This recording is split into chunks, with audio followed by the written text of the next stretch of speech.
Imagine it's the year 2004. This is Phil. Phil's looking to release a book and set up a blog. He's sure that it'd be successful, but he's only worried about one thing. He doesn't know how to ensure that his book reaches the right target audience who could enjoy his book. During that period of time, however, there were only a few forms of advertisement available, like print ads, billboards, radio, direct mail, direct sales, and the television. All of these options were pretty expensive. Their effectiveness couldn't be accurately determined, and they didn't let him advertise his content to the appropriate audience. Phil's book would never find the audience it deserved. Now, let's have a look at the same scenario in the present day. Alongside traditional forms of advertising, Phil would have access to digital marketing, a form of marketing that's a lot more lucrative, inexpensive, and configurable.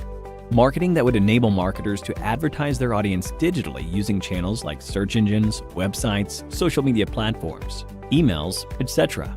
Among these types, social media marketing caught Phil's eye.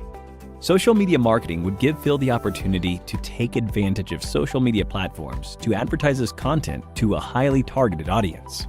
It would help more people learn about his book, increase the interaction with his audience. It's relatively inexpensive, unless he goes into advertising, and will help him get marketplace insights that might help in understanding his audience preferences better.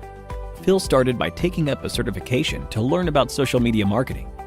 Since he was already familiar with the concept of social media marketing, his next step was to learn about the different types of content he could post on social media. Some of the most common forms of content that Phil could post would be images, text posts, polls, and videos. But over time, Phil began to notice that not a lot of people were being exposed to his content. Phil needed to advertise his content.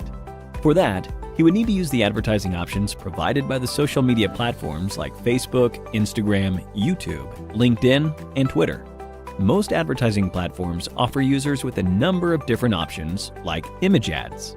These ads involve the use of single or multiple images that are attractive and have the optimal amount of text. They also have a call to action that encourages user interaction.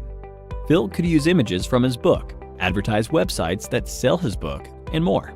Then there are text and post ads. These ads could advertise posts or excerpts from Phil's blog or his book, further garnering interest from an interesting audience. He could also use video ads. Phil could use video ads that feature favorable reviews and customer testimonials to advertise his books.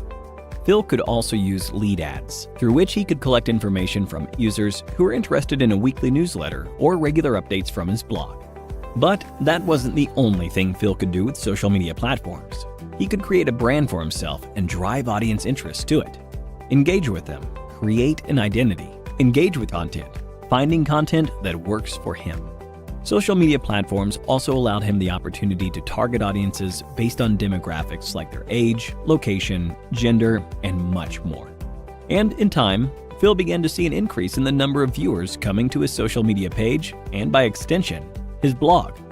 He also saw an increase in the number of people who bought his book, greatly increasing his audience.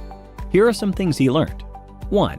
To set goals that were quantitative, smart, and follow a constant deadline. 2. To understand his audience by engaging and connecting with them. 3. To set up a social media calendar to plan competitions, polls, surveys, videos, and more. 4. Using tools like BuzzSumo, IFTTT, Buffer, and more for lead generation, creating email lists, setting buyer personas, and more. 5. To perform visual storytelling with the help of images and videos. But how did Phil get so good at social media marketing? Before we find the answer to that question, let's have a look at a quiz. What can you do with social media marketing? A. Create a brand for yourself. B. Engage with an audience. C. Target users based on demographics. D. All of the above. Choose the right answer and have a chance to win an Amazon voucher. Now back to our question. How did Phil get so good at social media marketing? Phil had taken up Simplilearn's digital marketing course. It was thanks to this course that Phil had the skills and training to get good at social media marketing. And now, you can too, by clicking on the top right corner. And with that, we've given you an introduction to all the major